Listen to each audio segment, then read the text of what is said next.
그러니까 지금 우리 시대는 복음의 시대지 율법의 시대가 아니라 구약은 율법의 시대고 신약이 들어오면 복음의 시대라고 얘기하는데 이 복음과 율법도 어떻게 보면은 이 수순의 문제예요. 순서의 문제인 거예요. 순서의 문제. 율법은 이렇게 말합니다. 선행을 해라. 하나님 말씀을 지키라는 것은 다 하나님의 선행을 하라는 거거든요. 하나님의 말씀대로 살아라. 착한 일을 해라. 공의롭게 살고 이웃을 사랑하고 그렇게 살아라고 하는 것이 하나님 말씀인데 그렇게 하면 하나님께서는 나의 백성이라는 것을 내가 인정해 주겠다는 거예요. 너희들 나의 백성이기 때문에 이렇게 살아야 한다. 그렇게 말씀했는데 그렇게 선행을 하면은 하나님의 백성이 되는 줄 알고 사람들이 이제 이게 착각한 거예요. 그것이 율법입니다. 그렇게 사는 것이. 이것은 모든 종교가 다 그렇습니다. 우리에게 도덕을 요구하는 이 세상의 도덕도 마찬가지죠. 너희들이 착하게 살아라. 선하게 살면 그러면 세상 사람들이 인정해주고 착한 사람이라고 누구든지 그 사람을 우러러 본다는 것이죠. 그러니까 어떻습니까? 우리는 그런 착한 일을 해야 된다고 하는 어떤 우리 강박관념에 빠지죠. 착한 일을 해야 된다고 하는 그런 의무감에 빠집니다. 착한 일을 해야 되는 건 맞죠, 그죠? 사람이 착하게 살아야지. 그럼 죄 짓고 살고 남을 막 피해를 주고 그러면 안 되잖아요. 그럼에도 불구하고 그래서 그걸 꼭 해야 된다 그러면 우리에게 무거운 짐이 된다니까요. 그런 속박을 안게 되는 것입니다. 그런데 복음은 뭐라고 말하냐 하면 예수님이 오셔서 우리를 사람을 바꿔주는 거예요. 사람을 바꾸어서 착한 일을 하고 싶은 마음이 들도록 해주는 거예요. 그래서 나도 모르게 착한 일을 하고 나쁜 일은 하기가 싫어집니다. 이것이 복음이라고 하는 것입니다. 겉으로 보기에는 똑같아요. 다 착한 일을 하려고 그래요. 예수를 믿는 사람이나 안 믿는 사람이나 혹은 율법주의에 따르는 그 사람들이나 모두가 다 착한 일을 한다고는 그 모습은 똑같은데 그러나 그 본질이 다른 거예요. 순서가 다른 거예요. 수순이 다르고 본질이 다르고 그래서 굉장히 차이가 많이 납니다. 오늘은 우리가 종교개혁주일로 지키는데 종교개혁이 시작된 날은 10월 31일이라고 합니다. 마르틴 루터가 타락한 교회의 잘못된 점을 조목조목 드러내서 이것을 가지고 우리가 토론을 해보자. 그러면서 그 토론 제목을 무려 95개나 만들어가지고 교회의 벽에다가 붙였습니다. 그 당시에는 토론을 하고 싶은 사람이 있으면 토론 제목을 다 문에다 붙입니다. 그러면 그 누구 드락거리는 사람 보고 있다가 그것을 자기가 생각해서 만나면 이제 그걸 가지고 토론을 하는 거예요. 그때 내걸었던 그 토론 주제들이 주로 이런 것들이에요. 잘못된 하나님 그 말씀과는 잘못된 교회가 타락한 점들 그런 것들에 대해서 우리가 진지하게 토론해보고 잘못된 것을 고치자 하는 그런 생각에서 했던 것이죠. 그러니까 종교개혁이라고 하는 것은 타락한 기독교의 어떤 본질을 회복한 사건입니다. 그러니까 우리가 이 시간에 다시 한번 이제 우리도 우리 자신을 한번 돌아보는 거죠. 과연 그리스도인이란 어떤 사람인가? 에베소서 2장을 보면서 우리가 그리스도인이 어떤 사람인지 그리스도인이 아닌 사람은 또 어떤 사람인지 성경이 우리에게 가르쳐 주는 것을 배우게 됩니다. 우선 그리스도인이란 어떤 사람입니까? 예수를 믿는 사람을 말하죠. 예수가 그리스도라고 하는 사실을 믿는 것입니다. 하나님께서 메시아를 이 땅에 보내주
의를 살렸다. 그런 말이 있습니다.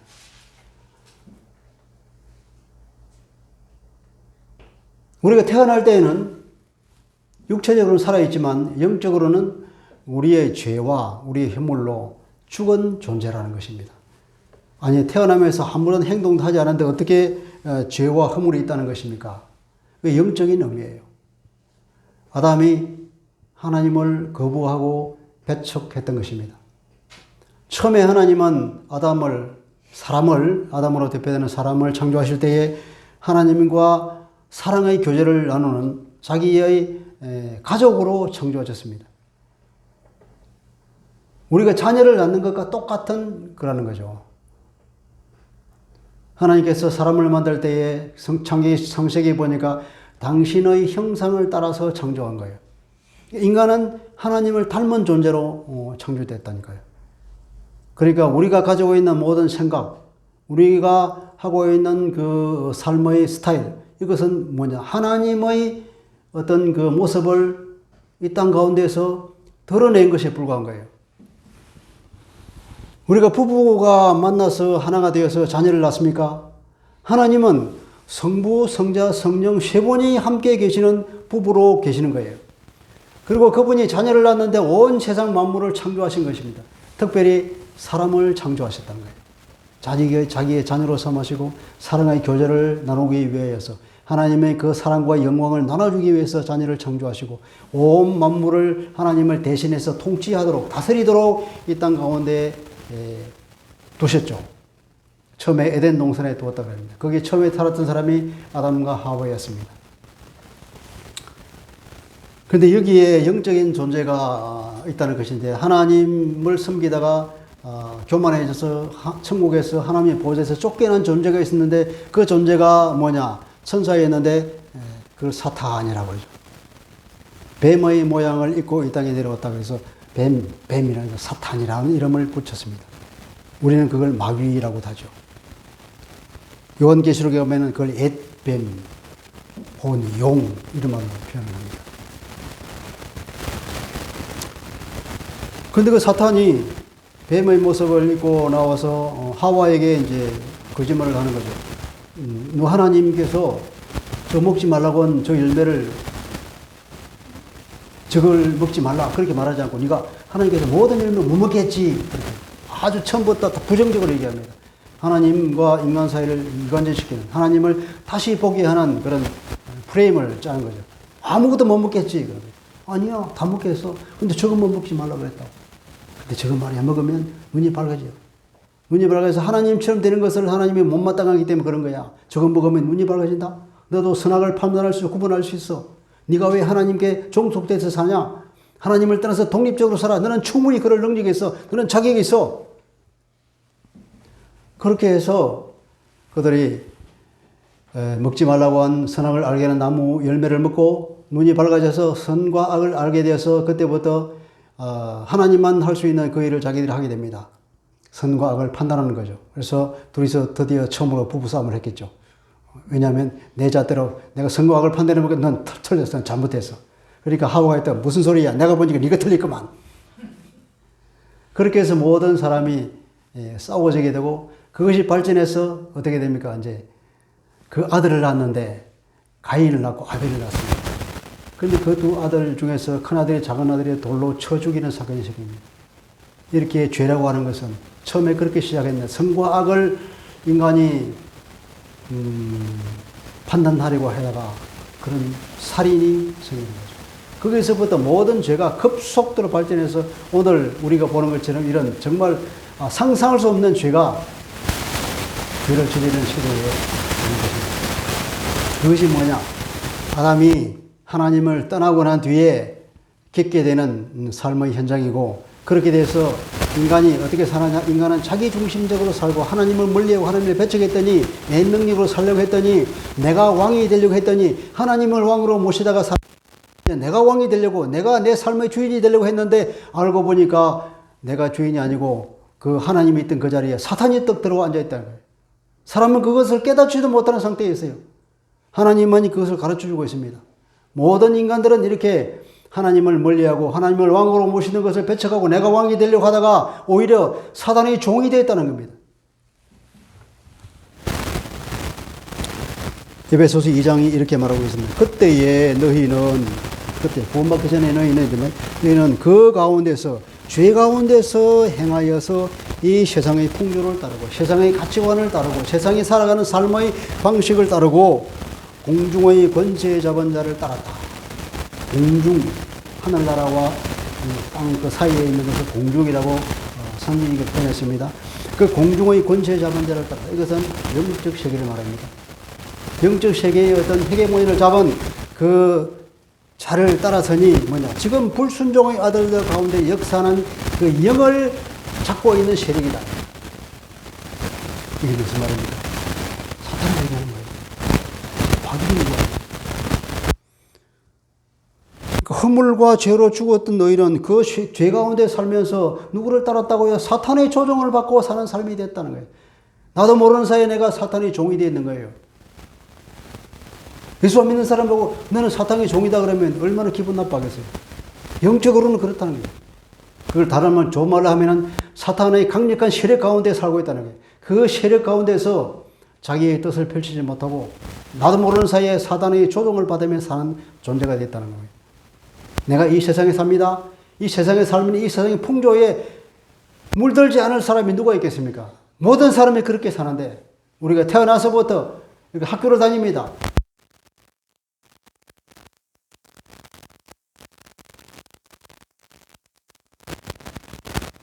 보고 그것을 배우지 않습니까? 그게 뭐냐? 모든 그것이 아담으로부터 시작해 지금까지 수천 년의 세월에 걸쳐서 그렇게 길들여 왔다는 것 아닙니까? 그것이 뭡니까?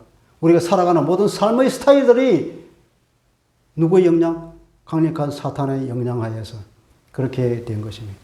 그것은 하나님을 떠난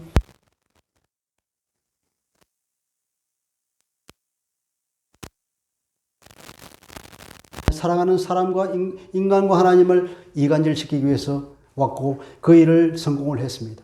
그래서 모든 인간이 아담의 운명을 따라서 죄 가운데 사고 사탄의 영향력 아래서 사는 그런 존재가 됐다는 겁니다. 하나님이 그것을 보니 영적으로 보면은 죄 가운데서 너희 허물로 죽어있는 존재다. 나와는 관계가 단절되어서 하나님과의 영적인 관계의 단절, 그것이 곧 영적인 죽음이라는 것입니다. 그래서 때가 되면은 죽어서 흙으로 돌아가지 않습니까?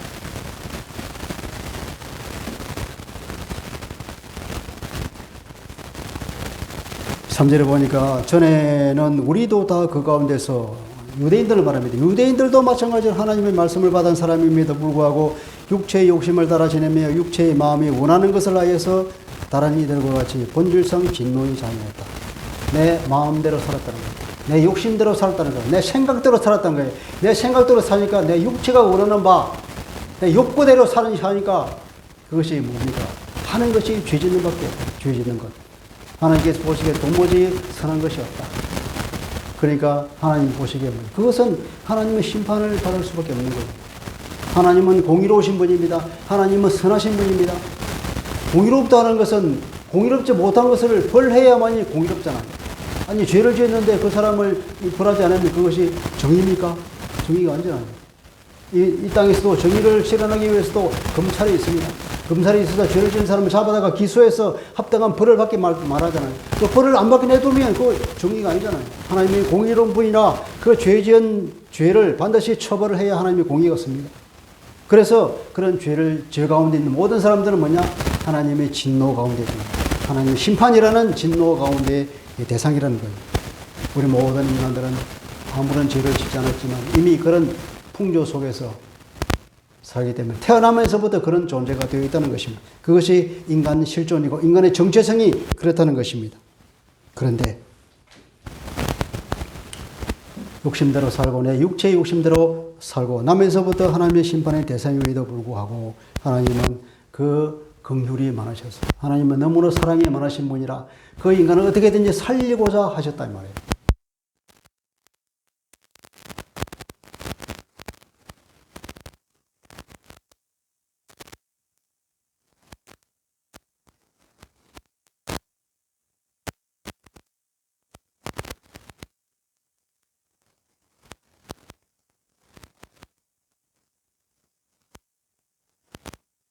어떤 능력으로 그 사단의 영적인 능력을 가진 그 사단의 지배와 그 수하에서 빠져나올 수 있겠습니까? 아무도 그 사단의 이 올무에서 빠져나올 수가 없는 것입니다. 하나님만이 그것을 빼내줄 수 있죠. 하나님의 능력으로 그걸 빼내주었다는 거예요. 그것이 무엇입니까? 예수님이 십자가를 주신 그 사건을 말한 거예요. 예수가 왜 십자가를 지셨을까요? 하나님께서 우리를 불쌍히 여기셔서 인간을 구원해야 되겠는데, 인간을 한편으로 심판해야 되겠는데, 그 심판을 예수님께서 대신 심판을 지기 위해서 십자가를 지고, 아무 죄 없는 그가 인간의 모든 죄를 자기 육체가 안에 다 담고는 하나님 그 자기 사랑하는 아들 독생자에게 인간이 받아야 할 그 죄의 심판, 죽음이라는 심판, 그 죄의 그 저주, 홀로 그 모든 죄의 저주를 다 받으시고 십자가에서 죽었다는 것 아닙니까? 그것이 그로 인해서 우리의 모든 죄가 하나님 앞에서 씻음을 받고, 예수님 믿다가 내가 저들이 져야 할 모든 죄값을 다 내가 받았어요. 대신 받았습니까? 저들은 이제 무죄방면하십시오. 하나님께 탄원하면 하나님께서 그래 이미 공의는 성취가 됐다 선포하면서 너희는 의롭다 이렇게 해주는 거예요. 그것이 구원이라는 것입니다. 주님께서는 그렇게 하시고 난 뒤에 죽고 나서 하나님이라는 증거로 다시 살아났습니다. 그리고 하늘로 올라갔습니다. 그분은 무덤이 없습니다. 하늘로 올라가서 권세 있는 하나님의 아들로 선포되었습니다. 하늘나라에서 모든 심판의 권력을 하나님으로부터 대신 위임받고 모든 세상을 통치하는 능력을 권세를 하나님으로부터 위임받아서 하늘에서 통치자로 왕으로 등극하신 것입니다. 그 하나님의 왕국에 하나님 나라에 우리를 예수 믿는 모든 사람 그 백성으로 받아들이고 이제 보좌에 앉았습니다.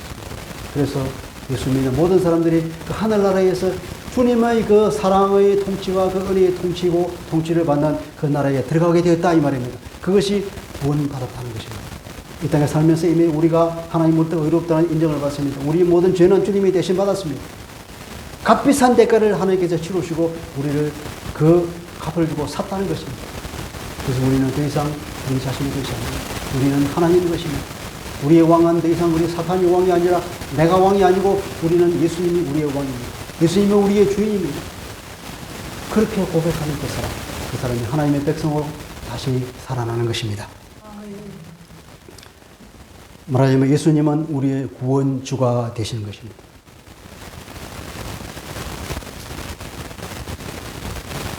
사절에 보니까 긍휼이 풍성하신 하나님, 우리를 불쌍히 여기시는 그 하나님이 우리를 사랑하시는 그 큰 사랑 때문에 너무나 우리를 사랑하신 나머지 자기 독생자를 보내서까지라도 우리를 살렸다는 것입니다.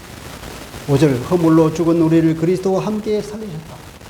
그리스도와 함께 살리셨다. 5절 6절 보니 또 함께 일으키사 죽음 가운데서 일으켰다. 부활시킨 것입니다. 그리고 그리스도 예수 안에서 하늘에 함께 앉으셨다는 것입니다. 예수와 함께 생명을 얻게 했습니다. 예수와 함께 부활을 하게 하십니다. 예수와 함께 우리를 하늘에 성천시켜서 하나님 보좌 우편에 우리를 앉게 했다는 것입니다. 예수 믿는 사람, 우리 영적인 실존이 어디 있습니까? 하나님의 영광스러운 보좌 오른편에 앉아 있는 것입니다. 왜 왼편이 아니고 오른편입니까? 그것은 능력의 권세의 상징입니다. 하나님 우편에 앉아서 온 세상을 통치하시는 그 권세를 가진 그분, 우리가 예수님 안에 있기 때문에 당연히 그 보좌에 앉아 있다고. 우리의 영적인 현주소는 바로 거기에 있는 것입니다. 우리의 육체는 우리가 구원을 받아서 나중에 주님이 재림하실 때 구원이 완성되는 그날 그런 일이 이루어지겠지만 우리의 영적인 현주소는 그렇다는 것입니다. 이렇게 하나님 믿는 사람, 하나님으로부터 예수로 인해서 구원을 받은 사람을 그렇게 영광스럽게 표현한 성경은 여기가 있습니다. 이렇게까지 영광스럽게 표현한 것은 이 성경이 가장 영광스럽게 표현한 거죠. 자,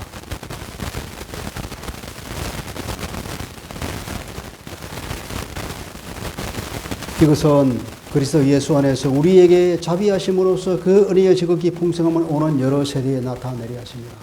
하나님의 그 풍성하신 사랑과 그 자비하심이 얼마나 풍성하고 놀랍고 많은지를 오는 여러 세대에 보여주기 위하여서 하나님을 믿는 사람, 예수 믿는 사람들을 이 땅에 만들고 그것을 통해서 교회를 만들었다는 거예요. 그 교회를 보면서 예수 믿는 사람을 보면서 하나님의 사랑은 저렇게 무궁한 것이구나. 하는 것을 오고 오는 시대로 하여금 보여주는 것입니다. 우리도 그것을 보여주시는 것이죠. 그래서 예수 믿지 않는 사람들에게 하나님의 은혜가 얼마나 크고 하나님의 그 긍휼이 얼마나 크신지를 나를 봐라, 나 같은 사람이 구원을 받았다 하는 것을 보여주고 당신도 구원을 받을 수 있는 하나님께서는 그 구원의 문을 만민들을 향해 다 열어놓았다. 예수를 믿기만 하면 다 된다. 모든 대가는 이미 예수님께 치르셨다. 모든 값은 예수님이 치렀다. 아주 값비싸게 대가를 치렀으니까 우리는 그냥 그분을 믿었고 그분 안에서 무임승차하면 된다 하는 것이 구원의 기별인 거죠. 예수님께서 말했죠. 내가 곧 구원의 길이다. 내가 곧 길이요 진리요 생명이다. 나를 통하지 않고는 아무도 하나님께 올라갈 자가 없다. 모든 종교는 자기가 선을 행하여서 인정받고자 하는 것입니다. 기독교는 종교가 아닌 거죠. 왜 종교가 아니라고 하면 하나님의 친히 찾아오셔서 하나님의 아들이 친히 이 땅에 오셔서 우리로 하여금 하나님께 이런 길을 주십니다. 우리가 받아야 할 그 모든 죄의 대가를 하나님께 대신 치르시고 우리를 다시금 하나님의 아들로 자녀로 딸로 삼아주셨기 때문에 그럴 것입니다. 예수 믿는 우리들은 하나님께서 하나님을 아버지라고 합니다. 왜냐하면 우리는 그분 자녀가 됐기 때문에 원래 아담이 가지고 있던 그 지위를 회복합니다. 부모와 자식 간의 관계를 회복하고 우리는 하나님께 아버지라고 말하면서 우리가 필요한 것을 아버지께 달라고 요구할 수 있는 자녀의 권세가 생긴 것입니다. 이 은혜는 이것은 어디서 이루어졌다 그럽니까? 그리스도 안에서 이루어진다. 그리스도 안에서. 그리스도 밖에서는 이 일이 이루어질 수 없는 거예요. 이 모든 우리가 살아나고 부활하고 하늘에 앉혀진 것은 그리스도 안에서 이루어지고 그리스도와 함께 이루어진 것입니다. 그래서 우리는 그분을 우리의 구원주로 믿고 그분을 우리의 주인으로 우리의 왕으로 모시는 것입니다. 이 구원이 어떻게 이루어졌다고요? 우리의 능력과 우리의 노력으로 이루어졌습니까? 그것이 아니라는 것입니다. 8절에 보면은 너희는 오늘의 말씀에 너희는 그 은혜에 의해서 믿음으로 말미암아 구원을 받았다. 그래서 너희에게서 난 것이 아니니까 뭐라고? 하나님의 선물이다. 그래서 구원받았다고 아무도 자랑하지 마라. 너희 자랑할 게 없다. 그런 것입니다. 아무도 자랑하지 못하게 하나님께서 100% 하나님께서 은혜로 우리에게 주신 것입니다. 할렐루야. 은혜로 우리에게 주신 그 은혜를 받는 방법이 무엇입니까? 믿음입니다. 믿음. 그러면 무엇을 믿을까요? 하나님이 우리에게 구원을 하셨다는 사실, 하나님께서 우리에게 구원의 방법을 가르쳐 주신 이것을 믿는 것입니다. 하나님께서 우리에게 구원을 받는 방법을 우리에게 무엇을 주시냐면 예수 그리스도의 십자가를 우리에게 제시하신 것입니다. 예수를 그리스도 보내서 내가 받아야 할 그 심판과 죄의 저주를 대신 받아서 죽고 그분이 하나님의 증거로 살아나셔서 하나님 우편에 앉아 계십니다. 그래서 우리는 더 이상 내 능력으로 나를 구원할 수 있다는 그 신념을 버려야 되는 것입니다. 사탄이 아담을 꿰었죠. 속여서 네가 네 능력으로 살 수 있어. 나가서 내 능력으로 살려고 하다 보니까 너무나 내 능력이 한계가 있다는 걸 깨달았잖아요. 아무리 농사를 짓고 밭을 갈아도 뭡니까? 엉겅기가 나고 가시가 나고 농사가 제대로 되지 않고 열심히 땀을 흘려야 겨우 먹고 살 정도밖에 안 된 거죠. 모든 질병을 내가 고칠 수도 없고 모든 죽음을 내가 거기 갈 수도 없고 그런 무력한 존재가 되어버린 거죠. 그런 무력한 존재임에도 불구하고 그 사람들을 보면은 내가 뭐 예수를 믿어 나를 믿고 살지. 아무도 안 믿어요. 자기 자신을 믿습니다. 늙고 병들고 혹은 큰 사고를 당하고 모든 삶에 무너져서야 그때서야 자기의 무능을 깨닫고 자기가 내가 이렇게 아무런 능력이 없구나를 깨닫는 거죠. 그때서 예수를 전하면 보통 사람들은 잘 수긍을 합니다. 지혜로운 사람은 그런 일을 당하기 전에 이미 그렇다는 걸 알고 주변의 걸 보고 듣잖아요. 그러면서 우리가 얼마나 무능한 존재인지 내가 하나님의 능력을 덧입지 않고는 살아갈 수 없다는 것을 깨달아야 하는 것입니다. 그리스도인이란 바로 이런 타락한 아담의 삶의 방식, 그죠? 아담이 살아가는 모든 방식, 세상 사람은 살아가는 방식, 타락한 아담이 사는 방식인데 그 방식을 버리고 이제 새로운 방식으로 사는 것입니다. 옛날에 아담이 살았던 그 방식으로 돌아가는 거죠. 하나님께 전적으로 의지하는 것입니다. 우리는 독립심이 있는 것을 미덕으로 칭찬하지만 영적인 세계에서는 그 절대 미덕으로 칭찬할 거 아닙니다. 아담이 그 길을 걷다가 망한 거잖아요. 우리는 100% 하나님께 의지해야죠. 전능하신 그분에게 아버지를 모시고 그분 안에서 우리가 살아야 되는 거지. 그분을 떠나서는 살 수가 없는 것입니다. 내 힘으로 독립하려는 방식에서 모든 것을 하나님께 의존하는 그런 방식으로 돌아가는 것입니다. 아담은 자기가 자기 주인이 되려고 하나님을 거부했는데 결과는 뭐였습니까? 그 자리에 하나님 대신 사탄이 와서 왕이 되어 있다는 거예요. 주인이 되어 있다는 것입니다.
심장에서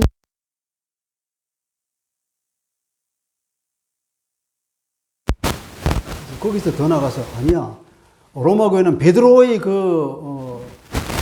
혈통을 이은 교회야. 주님의 제자들의 사도의 기통을 이은 교회가 유일하게 로마 교회다. 로마 교회의 감독은 뭐냐면은 주님의 직계 혈통으로 됩니다.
사람이 의롭다 하심을 얻은 것은 율법의 행위에 있지 않고 믿음으로 되는 줄을 우리가 인정합니다.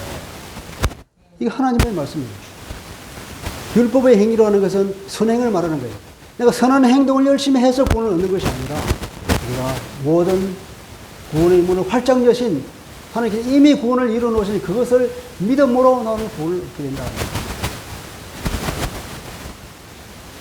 로마서 3장 21절 같이 읽어봅시다. 시작. 이제는 율법 외에 하나님의 한 의가 나타나시니 율법과 선지자들에게 증거를 받은 것이라. 곧 예수 그리스도를 믿음으로 말미암아 모든 믿는 자에게 미치는 하나님의 의인이 차별이 없는 모든 사람, 유대인이건 이방인이건 어떤 사람이건 죄인이든 뭐 감옥에 있는 사람이거든 뭐 자유인이거든 노인이든 뭐 어떤 사람이거든 관리든 뭐 저 종이든 다 예수 그리스도를 믿기만 하면은 하나님의 자녀가 되는 놀라운 이 하나님의 의. 여기서 하나님의 의라고 하는 것은 뭐냐면 하나님께서 우리를 구원해 주겠다고 하는 그 하나님의 약속을 지키는 하나님의 그 신실하심을 말하는 것입니다. 우리가 도덕적인 의를 말하는 것이 아니라 하나님이 그 옛날에 인류에게 아담에게부터 이 약속을 해줬잖아요.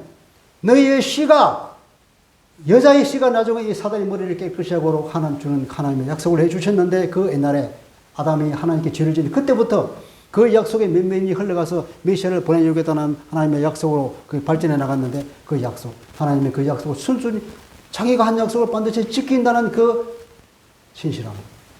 그것이 하나님의 의입니다. 어떻게 하나님의 의를 나타냈느냐? 자기의 독생자 예수를 이 땅에 보내서 인간이 져야 할 모든 죄값을 대신 지게 해서 구원을 이루어 주셨다는 것입니다. 여자의 씨, 남자의 씨가 아닌 여자의 씨, 마리아를 통해서 태어난 하나님의 아들 예수가 그리스도가 되어서 우리의 죄를 다 대신 받았다는 것. 그 하나님의 의를 스스로 나타내시고 그 하나님의 은혜는 아무에게도 차별 없이 다 주는 것. 누구든지 예수를 믿기만 하면 하나님이 자녀가 되는 놀라운 은혜를 주신 것입니다.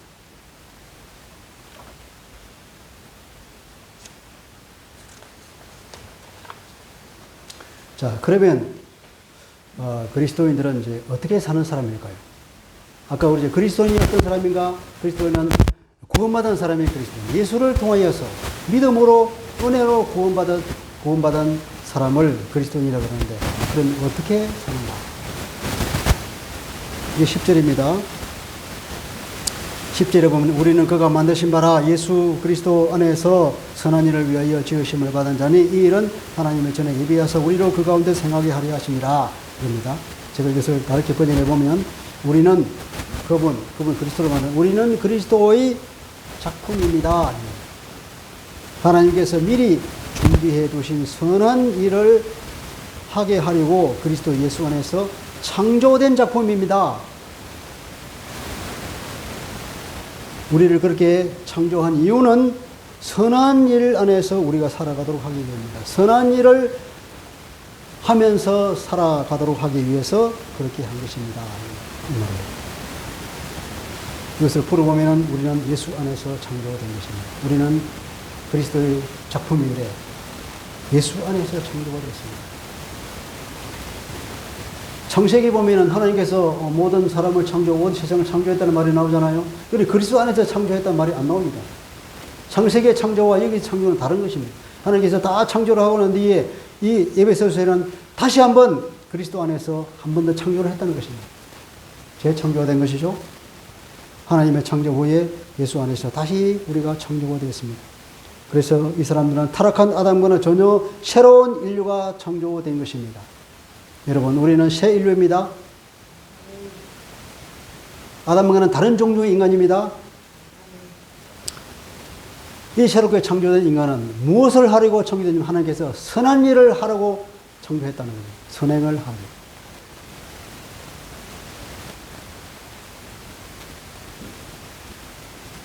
어떻게 창조됐냐면 요한복음 20절에 보니까 이런 말이 있습니다. 제자들을 향해서 부활하신 주님이 제자들에게 숨을 내쉬면서 이르시되 성령을 받아라. 이 성령을 받으면서 재창조가 되는 것입니다.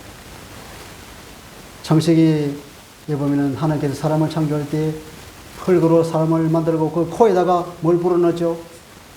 하나님은 숨을 불어넣습니다. 숨을 훅 불어넣고 불어넣더니 그 아담이 살아있는 존재가 되었다는 것입니다. 예수님께서 부활하고 나서 그 제자들에게 숨을 훅 불으면서 성령을 받으라 하면서 그 성령을 받은 인간이 재창조된 인간입니다. 그리스도의 작품이라는 말입니다. 할렐루야. 그래서 예수 믿는 모든 사람들은 성령의 선물로 따라오게 되어 있습니다.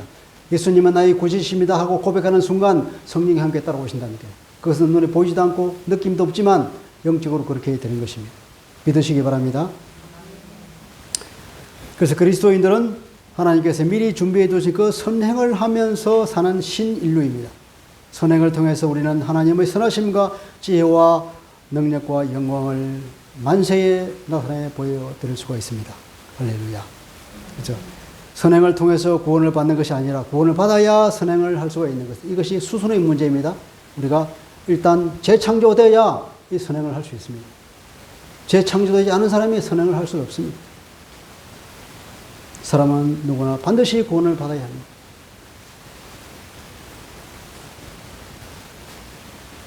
요한복음 1장은 이렇게 말합니다. 한번 같이 읽어봅시다. 시작. 영접하는 자, 곧 그 이름을 믿는 자들에게는 하나님의 자녀가 되는 권세를 주셨으니 이는 혈통으로나 육적으로나 사람의 뜻으로 나지 아니하고 오직 하나님께로부터 난 자들이라. 영접하는 자, 뭐냐면 그 이름, 예수의 이름을 영접하는, 예수의 이름을 나의 하나님의 나의 구원자로 받아들이는 거예요. 받아들이는 자에게는, 이름을 믿는 자에게는 뭐가 된다? 하나님의 자녀가 되는 은혜를 주시는 거예요. 이렇게 태어난 자녀는 어떤 사람이냐면 혈통으로도 육적으로도 어떤 사람의 뜻으로 태어난 사람이 아니라 어떤 사람이라고요? 하나님으로부터 직접 태어난 사람입니다. 예수를 믿음으로 우리는 하나님의 자녀가 됩니다. 하나님의 아들이요 딸이 됩니다. 영적으로 바로 직통으로 태어나는 거예요.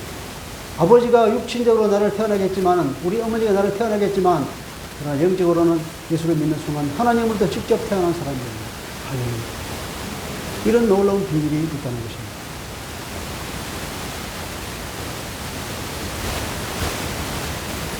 요한복음 3장 16절에 이렇게 말합니다. 하나님이 세상을 이처럼 사랑하사 독생자를 주셨으니 이는 그를 믿는 자마다 멸망하지 않고 영생을 얻게 하려 하십니다. 하나님께서 세상을 이처럼 사랑하십니다. 그 사랑이 너무나 넘쳐서 그 세상 사람들에게 구원을 주기 위해서 자기 독생자를 이 땅에 보내시고 그를 믿는 자를 다 구원하기 위해서 독생자를 죽음에까지 십자가에서 죽였다는 것입니다. 우리가 어떻게 선행을 행할 수 있을까요? 우리가 예수를 믿는 순간 성령께서 우리 안에 선물로 우리에게 오십니다. 그 성령을 붙잡고 살아갈 때에 이 일이 가능한 것입니다.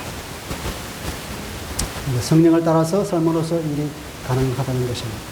자, 이제 예수를 믿으면 우리 안에서 하나님의 빛이 확 비쳤습니다. 하나님의 빛이 비추니까 내 안에 모든 더러운 것들이 다 도망가, 모든 벌레들, 모든 진해들, 모든 악한 것들이 다 빛 가운데 다 도망가 버리는 거예요. 깨끗하게 되었습니다. 정결하게 되었습니다. 죽었던 생명이 살아났습니다. 하나님의 형성이 회복되었습니다. 내 죽었던 양심도 살아났습니다. 이제 이게 양심은 나의 양심과 살아난 양심과 사단의 유혹이 이제 싸우는 거예요. 그전에는 싸움이 있을 수 있습니까? 안 되죠. 100% 지는 거죠. 내 안에 양심이 죽었기 때문에 양심이 선한 행동을 하려는 의지조차 없는 거예요.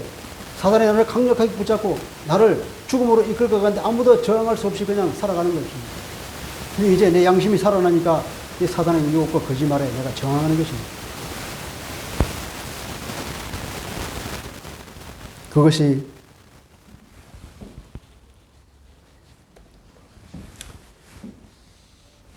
갈라디아 5장 17절에 이렇게 말합니다.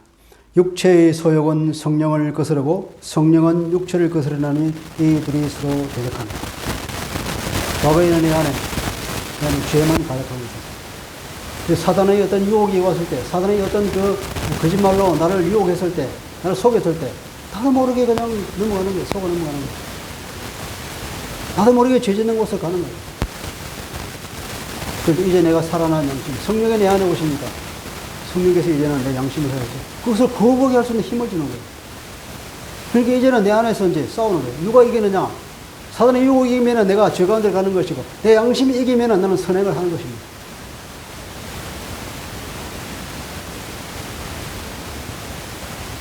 그래서 갈라디아 5장 16절 이렇게 나와요. 같이 읽어봅시다. 시작. 너희는 성령을 따라서 행하라. 그리하면 육체의 욕심을 이루지 않는다. 육체의 욕심이란 이게 육체를 통해서 역사하는 사단의 거짓말과 유혹입니다. 이 사단이 우리 육체를 통해서 역사하는데 그것을 내가 이루지 않기 위해서는 어떻게 했냐? 성령을 따라가면 되는 거예요. 성령님을 따라가면. 할렐루야. 이것이 우리에게 엄청난 무기가 되는 것입니다. 그래서 그리스도인들은 성령을 따라서 선행을 하면서 살아갈 수 있도록 그리스도 안에서 우리가 새롭게 창조된 신인류입니다. 할렐루야.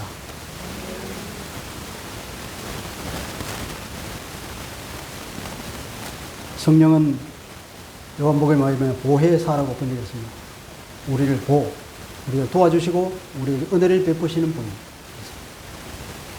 예수님은 그 성령을 진리의 영이라 이렇게 표현했습니다. 예수 그리스도를 증언하는 것입니다. 예수 그리스도 하신 말씀을 생각나게 하고 그것이 어떤 의미인지 깨닫게 만들고 우리가 성경을 읽을 때 그 성경의 의미를 깨닫게 만들고 하나님이 원하시는 삶으로 살아가도록 우리를 이끌어 주신 분이 성령입니다. 그분이 우리 안에 오셨어요. 그분이 우리 옆에 서 계십니다. 우리 눈에는 보이지 않지만 예수를 믿는 모든 사람에게는 성령이 우리 안에 함께 계십니다. 우리는 절대로 혼자가 아닙니다. 그래서 갈라디아서 5장 17절 이하에 보면 성령을 따라갈 때에 그 열매가 어떻게 나타나냐.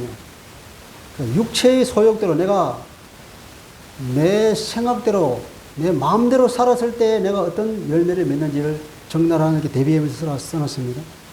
갈라디아서 5장 19절부터 21절에 보면 그 육체의 열매가 뭐냐 써놨습니다. 보면은 음행, 더러움, 방탕함. 성적으로 더러워지는 거죠. 성적으로 더러워지는 거. 또 우상 숭배하고 주술을 하고 영적으로 타락하는 것입니다. 그리고 미움, 다툼, 시기, 질투, 분노 이런 것들. 모든 세상을 보십시오. 뉴스만 켜면은 우리에게 무엇을 부추깁니까?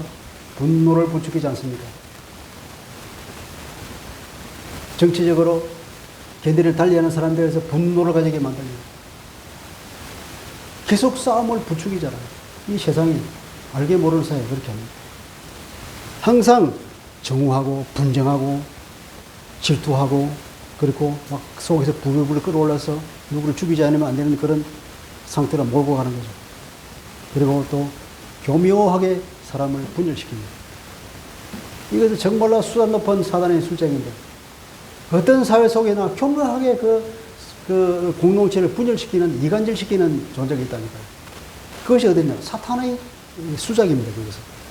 이게 육체를 따라서 살 때 우리가 내 마음의 어떤 소욕을 따라서 살 때 이런 열매를 맺게 되는 거예요. 그러나 우리가 그것을 거부하고 성령의 인도를 따라서 살 때는 어떤 열매를 맺냐면 22절부터 23절인데 사랑과 기쁨과 평화 이런 것 그 사람이 인내하게 됩니다. 다른 사람에 대해서 참을 수 있는 거예요. 그리고 친절하고 아주 착한 것을 드러냅니다. 그리고 또 진실하죠. 하나님께서도 진실하고 이것에 대해서 진실합니다. 그리고 온유하고 절제할 줄 압니다. 이런 모든 좋은 성품들이 어디서 나오냐? 성령을 따를 때에 우리의 행동이 이렇게 나타났다는 것입니다. 할렐루야. 자, 그래서 여기 가면 그리스도인은 성령을 따라서 선행을 하며 살도록 그리스도 안에서 재창조된 새로운 인류 하나님의 나라의 백성입니다.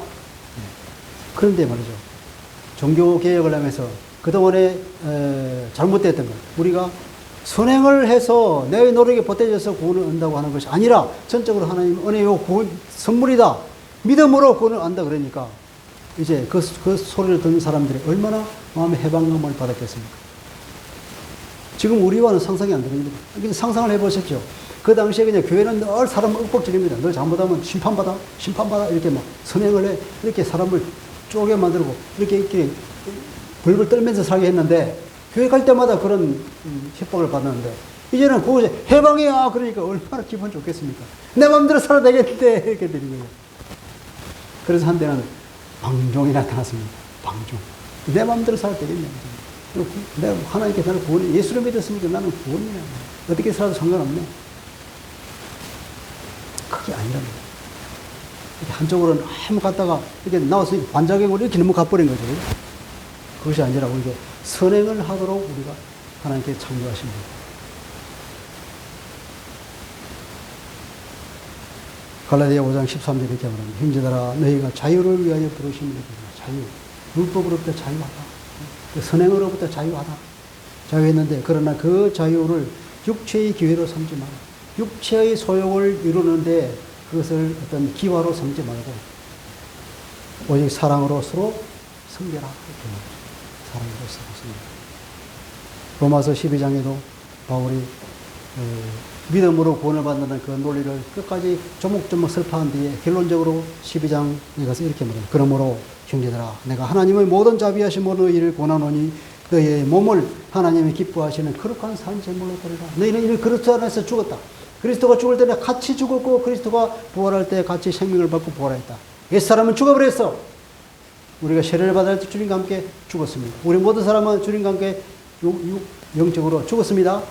주님이 부활할 때 다시 새로운 생명을 받아서 이제 재창조된 사람이잖아요. 그래서 너희는 이 세대를 본받지 말고 오직 마음을 새롭게 함으로 변화를 받아 하나님의 선하시고 기뻐하시고 온전한 뜻이 무엇인지 분별하도록 하라. 이 얘기잖아요. 로마서 12장 1절. 한번 같이 읽어봅시다. 시작. 내가 하나님의 모든 자비하심으로 너희를 권하노니 너희 몸을 하나님이 기뻐하시는 거룩한 산 제물로 드리라. 너희는 이 세대를 본받지 말고 오직 마음을 새롭게 함으로 변화를 받아라. 변화를 받아라. 마음이 변화해야 된다. 세상을 본받지 말고. 세상은 뭡니까? 아담이 살아가는 삶의 스타일. 그게 아니라니까요. 우리는 뭐냐? 재창조된 새 인류가 걸어가야 할 새로운 삶의 방식. 하늘의 원리가 있는 거예요. 그 하늘의 원리는 뭐냐? 성령을 따라서 선행을 하면서 사는 거예요. 예수님의 말만 따라 오른뺨을 때리면 왼뺨 젖어서 돌리더라. 겉옷을 달라고 하는 속옷에 벗어줘라.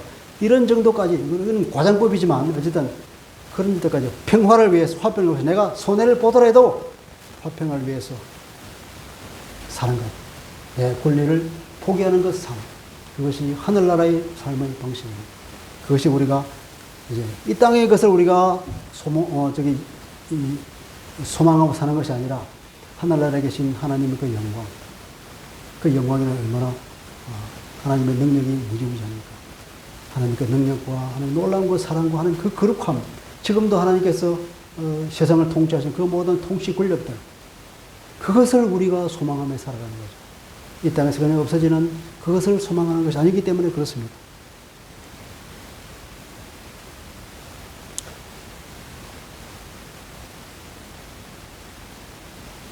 교회가 타락했죠. 성적으로 타락하고 돈의 위력이 얼마나 교회를 무너뜨렸는지 모르겠어요. 그때나 지금이나 정도의 차이일지 모르지만 지금 많은 교회가 타락했습니다.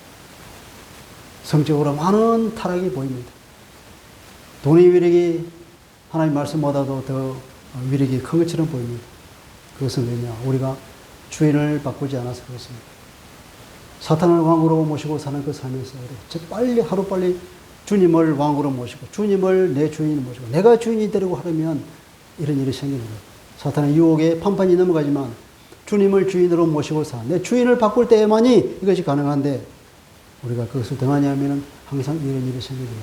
오늘도 우리가 계획적인 정신으로 우리가 교회를 바라봐야 될 것이고 계획적 정신으로 나 자신을 바라봐야 될 것이고 내가 하나님 말씀에 내가 성령의 인도를 따르지 않는 것이 무엇이 있는지 내가 바꾸어야 할 것이 무엇이 있는지 오늘 종교개혁주의를 맞이해서 한번 생각해 봅시다. 그리스도인은 삶의 방식이 세상과는 달라야 합니다. 우리의 소망은 그렇죠. 그리스도의 영광이잖아요. 선행을 하는 것이 우리의 사명입니다. 성령을 따라서 살아가야 합니다. 성령을 따르지 않고 내 기본대로 살고 있는 것이 무엇인지 한번 깊이 생각하면서 오늘도 우리가 개혁하는 사람이 됐으면 좋겠습니다. 기도하겠습니다. 하나님 아버지, 오늘은 종교개혁주의를 맞이하여서 에베소서 말씀을 보았습니다. 주님, 우리가 우리의 능력으로 우리의 선행으로 구원을 얻는 것이 아니라 100% 하나님의 은혜요 오직 그것을 믿는 믿음으로 구원을 얻는다고 하는 것을 다시 한번 확인합니다. 그러나 이것은 아담의 삶의 방식이 아니오 이제 새로운 삶의 방식, 그리스도 안에서 새롭게 창조된 하나님의 백성으로 살아가는 새로운 삶의 방식을 살아야 하는데 주님 우리에게 이것을 등한히 하여서 내가 내 마음대로 살았던 것을 바라보게 됩니다. 주님 이것을 고치게 하여 주옵소서. 성령께서 우리를 공부하여 주시고 우리에게 이끌어 주셔서 우리가 선행을 하면서 하나님께서 기뻐하시는 삶으로 하나님께 연락될 만한 그런 삶을 살아갈 수 있는 우리 모두가 될 수 있도록 은혜 베풀어 주옵소서. 예수 그리스도 이름으로 기도합니다. 아멘.